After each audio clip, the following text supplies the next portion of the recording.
এই জীবনে তিনটি গুরুত্বপূর্ণ শব্দ আছে যা বোঝা আমাদের কাছে খুব গুরুত্বপূর্ণ, এবং এই তিনটি শব্দের নিজস্ব অর্থ আছে। প্রথম হলো সঙ্গবদ্ধতা, অর্থাৎ একসাথে মিলে কাজ করতে হবে, একসাথে মিলে পরিশ্রম করতে হবে, সামনে এগোতে হবে। এরকম করতে পারলে আপনার শক্তি বৃদ্ধি পাবে, আপনার ক্ষমতা বৃদ্ধি পাবে, আপনি এগোতে পারবেন এবং অনেক দূরে যেতে পারবেন। দ্বিতীয় হলো আত্মবিশ্বাস। হেরে যাওয়া বস্তুও আবার জিতে নিতে পারবেন। যদি আপনার নিজের আত্মবিশ্বাস থাকে তাহলে আপনি কখনো পরাজিত হবেন না। এবং তৃতীয় হলো অহংকার। জয়লাভ করার পরেও কিন্তু এটা আপনাকে পরাজিত করতে পারে। সেই জন্য জীবনে সঙ্গবদ্ধ হন, আত্মবিশ্বাস রাখুন, কিন্তু কখনোই অহংকার করবেন না। এই অহংকার আপনার থেকে সব কিছু কেড়ে নিতে পারে। এই অহংকারের জন্যই মথুরাপতি কংস নিজের পতনের দিকে অগ্রসর হয়েছিলেন। এই অহংকারকে ত্যাগ করুন আর আমার সাথে ভালোবেসে বলুন, রাধা রাধা। এই সংসারে সব থেকে বেশি কঠিন কাজ কোনটা? কেউ বলবেন যুদ্ধ করা, কেউ বলবেন ধন অর্জন করা, আবার কেউ বলবেন জ্ঞান অর্জন করা সব থেকে বেশি কঠিন। এবার প্রত্যেক ব্যক্তির নিজস্ব অভিজ্ঞতা আছে, আর সেই অনুসারে তার নিজস্ব একটা উত্তর আছে। সাধারণভাবে দেখতে গেলে এই সংসারে সব থেকে কঠিন হলো তপস্যা করা, অর্থাৎ সব কিছু ত্যাগ করে তপস্যায় নিজেকে বিলীন করে দেওয়া। এবার এর থেকে বেশি কঠিন এই সংসারে আর কি বা হতে পারে? এই সংসারে, এই সমাজে, নিজের পরিবারের মধ্যে থেকেও ধৈর্য ধরে সামনে অগ্রসর হওয়া, এটা হলো সব থেকে কঠিন কাজ। কারণ যখন আপনি তপস্যা করেন তখন সেখানে আপনার ধৈর্য ভাঙার মতো কেউ থাকেন না, না কোনো বন্ধু, না কোনো আত্মীয়, না কোনো শত্রু, কেউ না। কিন্তু যখন আপনি এই সমাজে, এই পরিবারে থাকেন, কোনো না কোনো ব্যক্তি এসে আপনার ধৈর্যের বাঁধ ভেঙে দেওয়ার ক্ষমতা রাখেন। তারা আপনার ধৈর্যের বাঁধ ভেঙে দেয়, আর কখনো কখনো তারা অনিচ্ছাকৃতভাবেই সেটা করে থাকেন। কারণ তাদের মানসিকতা আপনার থেকে আলাদা, তাদের কর্ম আপনার থেকে আলাদা, তাদের দৃষ্টিভঙ্গি আপনার থেকে আলাদা, জীবন যাপন আপনার থেকে আলাদা। সেক্ষেত্রে আপনি ধৈর্যচ্যুত হন, প্রসন্নতা আপনার থেকে ছিনিয়ে নেওয়া হয়। সেই জন্য এই সংসারে, এই পরিবারের থেকেও ধৈর্য ধরে সামনে অগ্রসর হওয়া কোনো পর্বতের শিখরে গিয়ে তপস্যা করার থেকেও অনেক বেশি কঠিন। আর যে ব্যক্তি এই সমাজেই, এই পরিবারে, সেই সকল মানুষের মধ্যে থেকে গিয়েও ধৈর্য ধরে অগ্রসর হতে থাকেন, যারা এই কাজটা শিখে নিতে পারেন, তারাই কিন্তু জীবনে আনন্দ লাভ করতে পারেন। এই ধৈর্যই শেষে আপনার জীবনে প্রসন্নতা বহন করে আনবে। তাই ধৈর্য ধরে জীবনের পথে অগ্রসর হন আর আমার সাথে ভালোবেসে বলুন, রাধা রাধা। আমরা যখনই কোনো গাছের চারা রোপণ করি তখন সবার আগে পরীক্ষা করে দেখি যে যেখানে আমরা চারা রোপণ করতে চলেছি সেখানকার মাটি আদৌ উর্বর কি না, সেই মাটি সেই চারাকে বাড়তে সাহায্য করবে কিনা। যখন একটা চারা রোপণের আগে আমরা এত কিছু ভাবতে পারি, তাহলে কাউকে বিশ্বাস করার আগে আমরা কেন ভাবি না? জীবনে কখনো এই বিশ্বাসরূপী চারা কোথাও রোপণ করার আগে বোঝার চেষ্টা করুন যে যার ওপর আপনি বিশ্বাস করতে চলেছেন সে কি আদৌ আপনার বিশ্বাসের যোগ্য কি না। ভেবে দেখুন সেই ব্যক্তি ভবিষ্যতে গিয়ে আপনার বিশ্বাস ভাঙতে পারে কি না। এটাও ভেবে দেখুন যে যাকে আপনি বিশ্বাস করতে চলেছেন তাকে আপনি বিশ্বাস করলে নিজের জীবনের উদ্দেশ্যে আপনি অগ্রসর হতে পারবেন কি না। আর তার জন্য প্রয়োজন সঠিক সিদ্ধান্ত, পরখ করা, কোনটা উচিত কোনটা অনুচিত সেটা বোঝা। আর তাতে কিন্তু আপনি সন্দেহবাতিক হবেন না, তাতে আপনি আরো নিপুণ হয়ে উঠবেন। তাই যদি আপনি নিপুণ হয়ে উঠতে চান তাহলে বোঝার চেষ্টা করুন, পরখ করে দেখুন, কোনটা উচিত কোনটা অনুচিত বুঝুন। আর বিশ্বাস তখনই করুন যখন আপনি 100% নিশ্চিত হবেন যে সে বিশ্বাসের যোগ্য। আসুন আমার সাথে ভালোবেসে বলুন, রাধা রাধা। রাধা কখনো কখনো আমার জন্য বড়ই সুগন্ধি আতর নিয়ে আসে, পারিজাত ফুলের মালা নিয়ে আসে আমার প্রসাধন করবে বলে, এবং আমার সব থেকে বেশি প্রিয় মাখন নিজে হাতে বানিয়ে আনে আমাকে নিজে হাতে খাইয়ে দেবে বলে, সবকিছু আমাকে প্রসন্ন করবে বলে। কিন্তু আপনি কখনো ভেবেছেন যে এই আতর কিভাবে বানানো হয়? সহস্র ফুলের পাপড়ি একসাথে পিষে নিতে হয়, তারপরে তার থেকে যে রস নিঃসৃত হয় সেই রস দ্বারাই আতর তৈরি হয়। অনেক সংখ্যক ফুলকে অসীম যন্ত্রণা ভোগ করতে হয়, তবে তারা আমার প্রসাধন সামগ্রী হয়ে উঠতে পারে। দুধ থেকে মাখন তৈরি করার জন্য কতটা পরিমাণ মন্থন সহ্য করতে হয় সেটা আপনি জানেন। ঠিক সেই রকমই হলো আমাদের জীবনও। বিপদও আসে, কঠিন পরিস্থিতিও আসে, এর সম্মুখীন হতে শিখুন। মনে রাখবেন, আপনি হলেন সেই দুধ যাকে মন্থন সহ্য করতে হবে মাখন হয়ে ওঠার জন্য। মনে রাখবেন, আপনি হলেন সেই ফুলের মতন যাদের পিষ্ট হতে হবে সুগন্ধি আতর হয়ে ওঠার জন্য, যাকে এই সংসার পছন্দ করে। কখনো কখনো জীবনে আপনার সাথে খারাপ শুধুমাত্র এই কারণে ঘটে যাতে আপনার শ্রেষ্ঠ রূপ এই সংসারের সামনে আসতে পারে। শুধুমাত্র কঠিন পরিস্থিতি এবং বিপদকে একটা সুযোগ হিসেবে দেখার চেষ্টা করুন। আপনার জন্য এই সংসার বদলে যাবে, সংসারকে দেখার দৃষ্টিভঙ্গি পাল্টে যাবে, আপনার ভাগ্য পাল্টে যাবে, আর এই মন প্রসন্ন হয়ে বলবে, রাধা রাধা। পাশা নামক এই খেলাটি আপনারা নিশ্চয়ই খেলেছেন, না খেলে থাকলে দেখেছেন, আর যদি দেখেও না থাকেন তাহলে নিশ্চিত রূপে শুনেছেন। মহাভারতের এই মহাযুদ্ধ কোথাও না কোথাও এই পাশা নামক খেলার কারণে হয়েছিল। পাশার এই বিচিত্র খেলা, দান, এইসবের কারণে কেউ নিজের মাথায় রাজ মুকুট পরিধান করেছিলেন, আবার সেখানেই পরাজিত হওয়ার জন্য কাউকে বনবাসও ভোগ করতে হয়েছিল। কিন্তু এই খেলা সমাপ্ত হওয়ার পরে সমস্ত ঘুঁটি আর এই পাশার ছক একই পুটলিতে স্থান পেল। এটাই হলো আমাদের জীবন।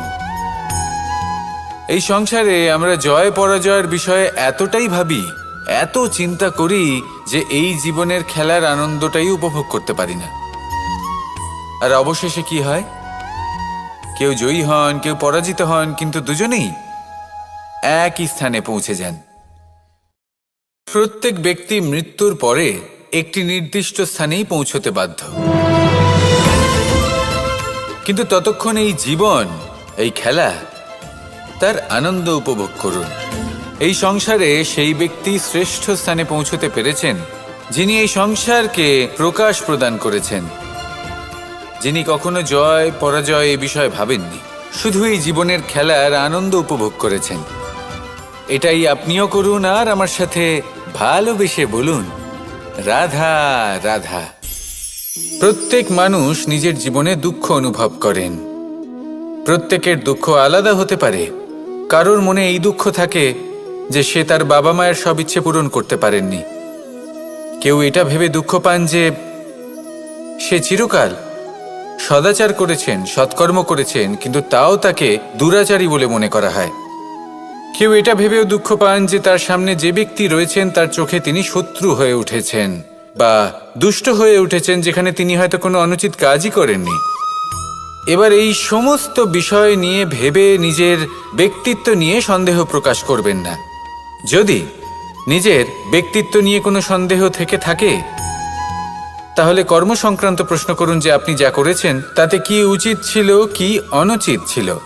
যেটা প্রয়োজন সেটা এটা বোঝার যে আপনার অন্তর্মন, আপনার বিবেক আপনাকে কি বলছে, আর আপনার অন্তর্মন আর আপনার বিবেক আপনাকে যেটা করতে বলবে শুধু সেটাই করুন। আর তারপরে এই সংসার কি বলবে, কি ভাববে সেসব নিয়ে ভাবতে যাবেন না, কারণ এই সংসার তো ঈশ্বরকেও প্রশ্ন করে থাকে, ঈশ্বরকেও দোষী মনে করে। কখনো কখনো যখন কোনো ঘটনা মানুষের ইচ্ছা অনুযায়ী ঘটে না, তখন মানুষ এটা বলে যে হে ঈশ্বর, আপনি আমার পাশে থাকলেন না, আপনি বড়ই কঠোর, এটা আপনার দোষ।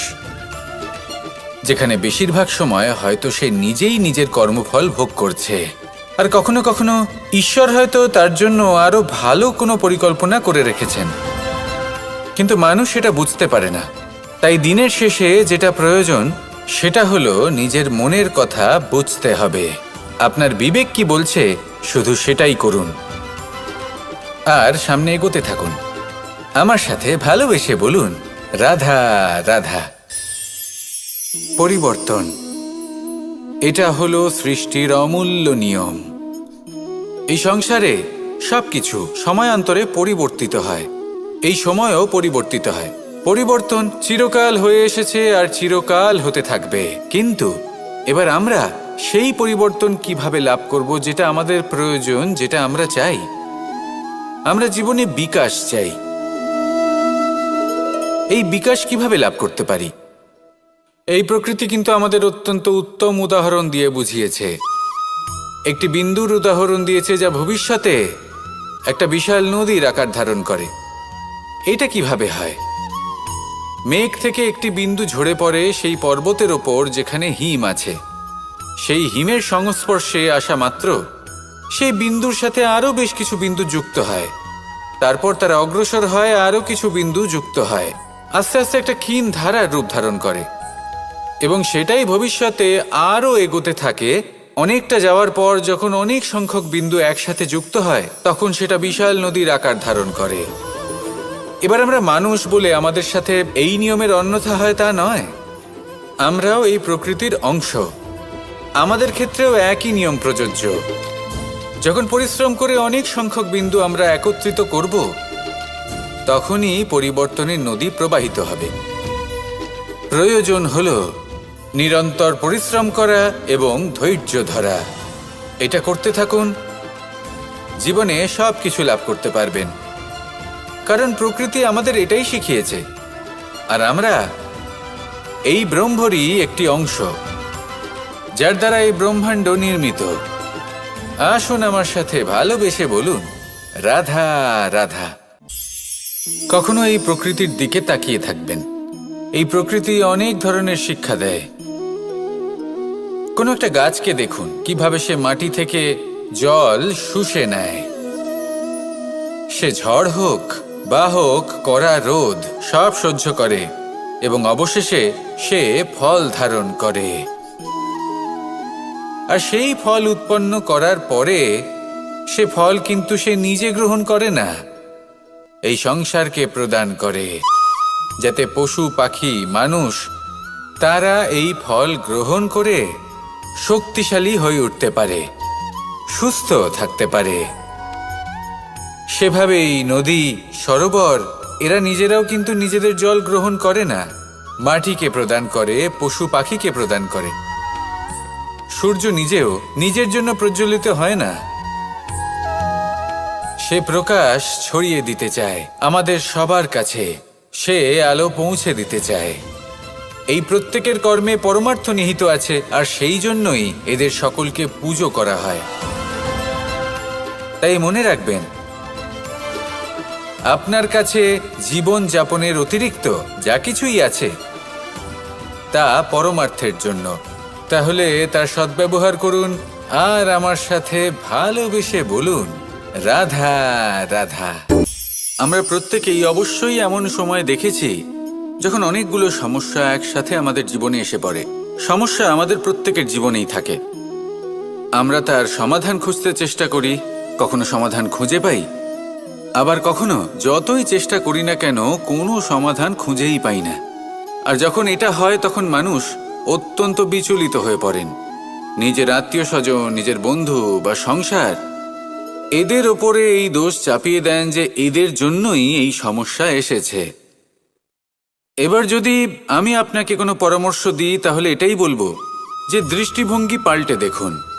এই দৃষ্টিভঙ্গি দিয়ে দেখুন যে এই সংসারে যে সমস্যায় আসুক না কেন তার জন্য কেউ দোষী নয়, না আপনি না অন্য কেউ।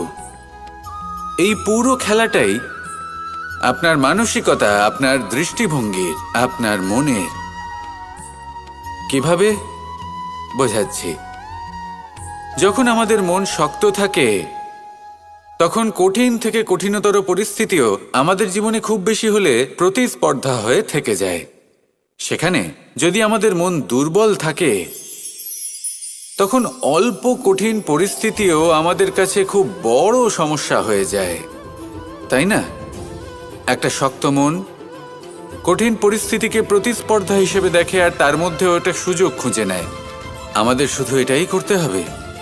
এই সংসারে অন্য কাউকে দোষী মনে করলে আপনার সমস্যা দূর হয়ে যাবে না।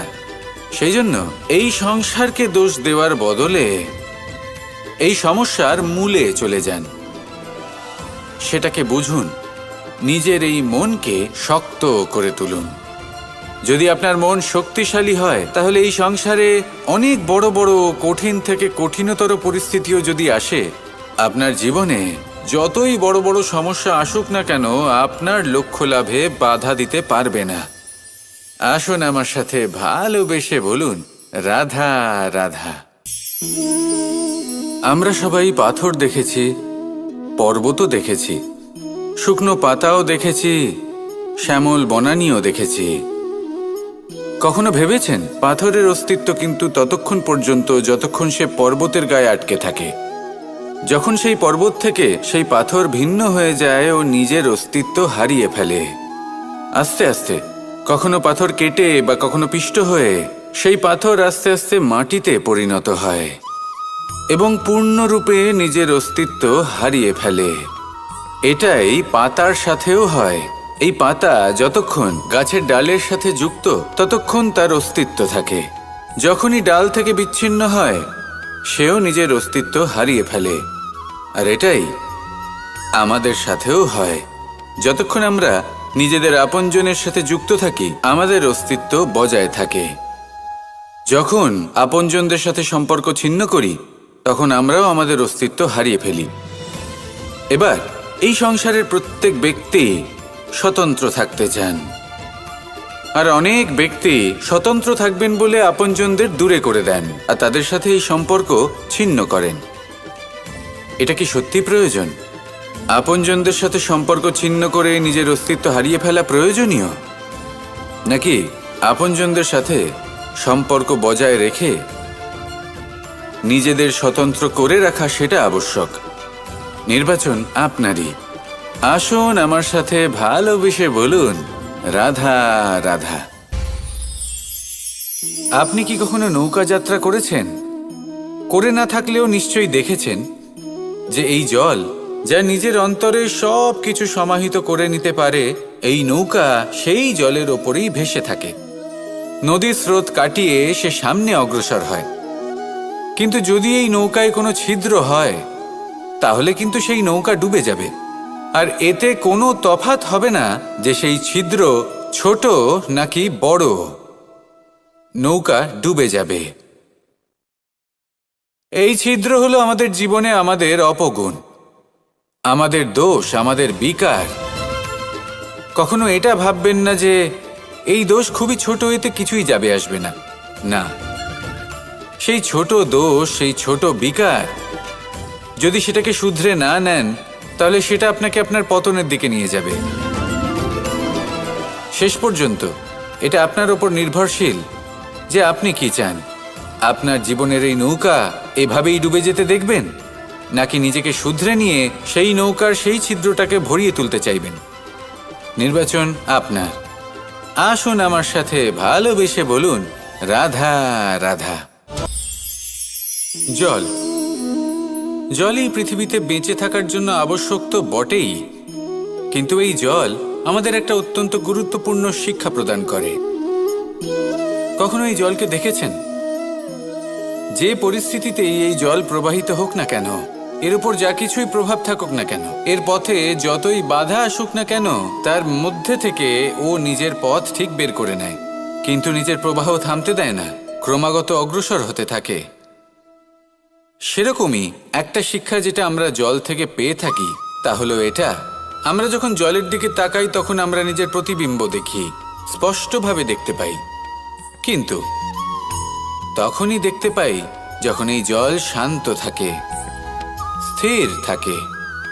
যদি এই জল অশান্ত হয়ে থাকে, স্থির না হয়, তাহলে আমরা এতে নিজের প্রতিবিম্ব দেখতে পাই না।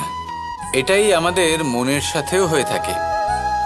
যখনই জীবনে কোনো সংকট আসে, যদি আমরা শান্ত মনে, স্থির মনে সিদ্ধান্ত নিই, তাহলে সেটা এমন একটা শীতল সিদ্ধান্ত হবে যেটা আমাদের ভবিষ্যৎকে একটা শ্রেষ্ঠ স্থানে নিয়ে যাবে। যদি এই মন অশান্ত হয়, বিচলিত হয়, পীড়িত হয়, দুঃখিত হয়ে থাকে, রুষ্ট হয়ে থাকে, তাহলে অনেক সময় আমরা এমন সিদ্ধান্ত নিই যেটা আমাদের জন্য অনুচিত প্রমাণিত হয়। যখন আপনি ক্রুদ্ধ ছিলেন বা দুঃখের বশে ছিলেন, তখন অনেক সময় হয়তো এমন সিদ্ধান্ত নিয়েছেন যেটার জন্য ভবিষ্যতে আপনি অনুশোচনা করেছেন।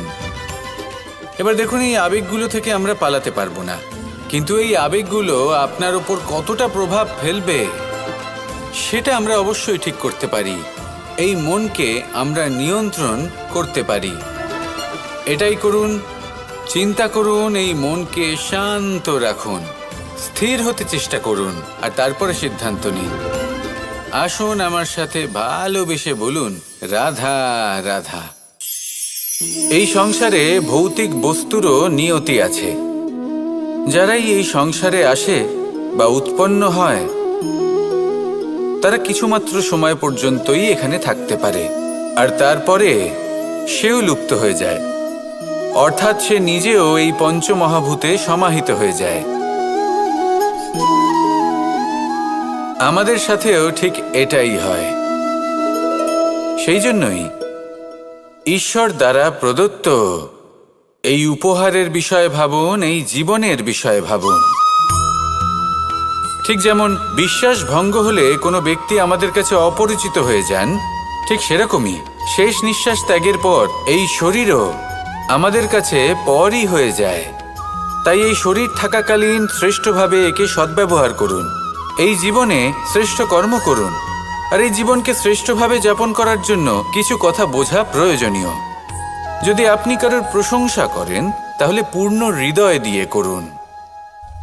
যদি আপনি হস্তক্ষেপ করে থাকেন, তাহলে মস্তিষ্ক দ্বারা করুন। যদি আপনি সমীক্ষা করেন, তাহলে বিবেক দ্বারা করুন। যদি আপনি ধন অর্জন করতে চান, তাহলে নীতি অনুসারে চলুন। যদি জীবনযাপন করতে চান, তাহলে রীতি মেনে করুন।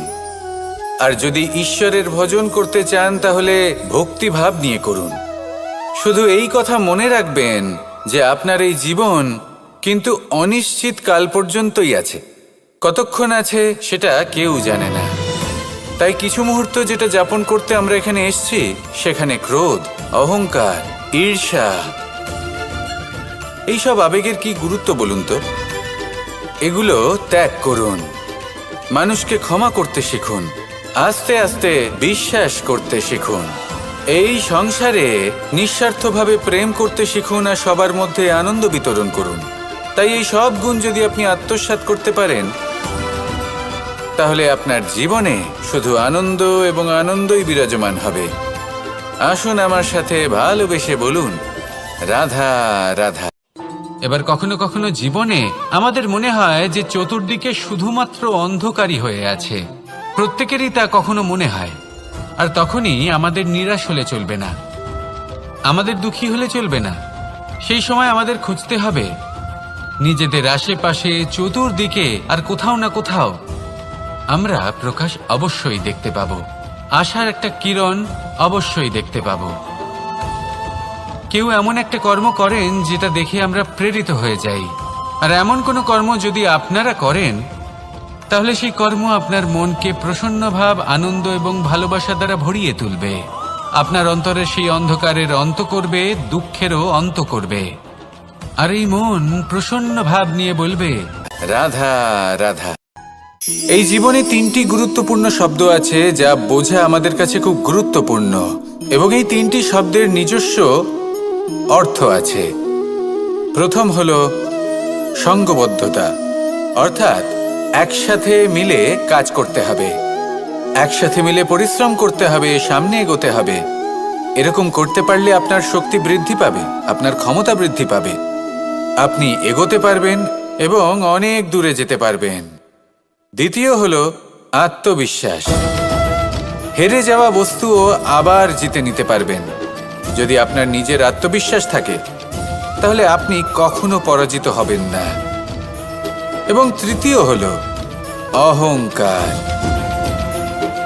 জয়লাভ করার পরেও কিন্তু এটা আপনাকে পরাজিত করতে পারে। সেই জন্য জীবনে সঙ্গবদ্ধ হন, আত্মবিশ্বাস রাখুন, কিন্তু কখনোই অহংকার করবেন না। এই অহংকার আপনার থেকে সব কিছু কেড়ে নিতে পারে। এই অহংকারের জন্যই মথুরাপতি কংস নিজের পতনের দিকে অগ্রসর হয়েছিলেন। এই অহংকারকে ত্যাগ করুন আর আমার সাথে ভালোবেসে বলুন, রাধা রাধা। এই সংসারে সব থেকে বেশি কঠিন কাজ কোনটা? কেউ বলবেন যুদ্ধ করা, কেউ বলবেন ধন অর্জন করা, আবার কেউ বলবেন জ্ঞান অর্জন করা সব থেকে বেশি কঠিন। এবার প্রত্যেক ব্যক্তির নিজস্ব অভিজ্ঞতা আছে আর সেই অনুসারে তার নিজস্ব একটা উত্তর আছে। সাধারণভাবে দেখতে গেলে এই সংসারে সব থেকে কঠিন হলো তপস্যা করা, অর্থাৎ সব কিছু ত্যাগ করে তপস্যায় নিজেকে বিলীন করে দেওয়া। এবার এর থেকে বেশি কঠিন এই সংসারে আর কি বা হতে পারে? এই সংসারে, এই সমাজে, নিজের পরিবারের মধ্যে থেকেও ধৈর্য ধরে সামনে অগ্রসর হওয়া, এটা হলো সব থেকে কঠিন কাজ। কারণ যখন আপনি তপস্যা করেন তখন সেখানে আপনার ধৈর্য ভাঙার মতো কেউ থাকেন না, না কোনো বন্ধু, না কোনো আত্মীয়, না কোনো শত্রু, কেউ না। কিন্তু যখন আপনি এই সমাজে, এই পরিবারে থাকেন, কোনো না কোনো ব্যক্তি এসে আপনার ধৈর্যের বাঁধ ভেঙে দেওয়ার ক্ষমতা রাখেন। তারা আপনার ধৈর্যের বাঁধ ভেঙে দেয়, আর কখনো কখনো তারা অনিচ্ছাকৃতভাবেই সেটা করে থাকেন। কারণ তাদের মানসিকতা আপনার থেকে আলাদা, তাদের কর্ম আপনার থেকে আলাদা, তাদের দৃষ্টিভঙ্গি আপনার থেকে আলাদা, জীবন যাপন আপনার থেকে আলাদা। সেক্ষেত্রে আপনি ধৈর্যচ্যুত হন, প্রসন্নতা আপনার থেকে ছিনিয়ে নেওয়া হয়। সেই জন্য এই সংসারে, এই পরিবারের থেকেও ধৈর্য ধরে সামনে অগ্রসর হওয়া কোনো পর্বতের শিখরে গিয়ে তপস্যা করার থেকেও অনেক বেশি কঠিন। আর যে ব্যক্তি এই সমাজেই, এই পরিবারে, সেই সকল মানুষের মধ্যে থেকে গিয়েও ধৈর্য ধরে অগ্রসর হতে থাকেন, যারা এই কাজটা শিখে নিতে পারেন, তারাই কিন্তু জীবনে আনন্দ লাভ করতে পারেন। এই ধৈর্যই শেষে আপনার জীবনে প্রসন্নতা বহন করে আনবে। তাই ধৈর্য ধরে জীবনের পথে অগ্রসর হন আর আমার সাথে ভালোবেসে বলুন, রাধা রাধা। আমরা যখনই কোনো গাছের চারা রোপণ করি তখন সবার আগে পরীক্ষা করে দেখি যে যেখানে আমরা চারা রোপণ করতে চলেছি সেখানকার মাটি আদৌ উর্বর কি না, সেই মাটি সেই চারাকে বাড়তে সাহায্য করবে কিনা। যখন একটা চারা রোপণের আগে আমরা এত কিছু ভাবতে পারি, তাহলে কাউকে বিশ্বাস করার আগে আমরা কেন ভাবি না? জীবনে কখনো এই বিশ্বাসরূপী চারা কোথাও রোপণ করার আগে বোঝার চেষ্টা করুন যে যার ওপর আপনি বিশ্বাস করতে চলেছেন সে কি আদৌ আপনার বিশ্বাসের যোগ্য কি না। ভেবে দেখুন সেই ব্যক্তি ভবিষ্যতে গিয়ে আপনার বিশ্বাস ভাঙতে পারে কি না। এটাও ভেবে দেখুন যে যাকে আপনি বিশ্বাস করতে চলেছেন তাকে আপনি বিশ্বাস করলে নিজের জীবনের উদ্দেশ্যে আপনি অগ্রসর হতে পারবেন কি না। আর তার জন্য প্রয়োজন সঠিক সিদ্ধান্ত, পরখ করা, কোনটা উচিত কোনটা অনুচিত সেটা বোঝা। আর তাতে কিন্তু আপনি সন্দেহবাতিক হবেন না, তাতে আপনি আরো নিপুণ হয়ে উঠবেন। তাই যদি আপনি নিপুণ হয়ে উঠতে চান তাহলে বোঝার চেষ্টা করুন, পরখ করে দেখুন, কোনটা উচিত কোনটা অনুচিত বুঝুন। আর বিশ্বাস তখনই করুন যখন আপনি 100% নিশ্চিত হবেন যে সে বিশ্বাসের যোগ্য। আসুন আমার সাথে ভালোবেসে বলুন, রাধা রাধা। রাধা কখনো কখনো আমার জন্য বড়ই সুগন্ধি আতর নিয়ে আসে, পারিজাত ফুলের মালা নিয়ে আসে আমার প্রসাধন করবে বলে, এবং আমার সব থেকে বেশি প্রিয় মাখন নিজে হাতে বানিয়ে আনে আমাকে নিজে হাতে খাইয়ে দেবে বলে, সবকিছু আমাকে প্রসন্ন করবে বলে। কিন্তু আপনি কখনো ভেবেছেন যে এই আতর কিভাবে বানানো হয়? সহস্র ফুলের পাপড়ি একসাথে পিষে নিতে হয়, তারপরে তার থেকে যে রস নিঃসৃত হয় সেই রস দ্বারাই আতর তৈরি হয়। অনেক সংখ্যক ফুলকে অসীম যন্ত্রণা ভোগ করতে হয়, তবে তারা আমার প্রসাধন সামগ্রী হয়ে উঠতে পারে। দুধ থেকে মাখন তৈরি করার জন্য কতটা পরিমাণ মন্থন সহ্য করতে হয় সেটা আপনি জানেন।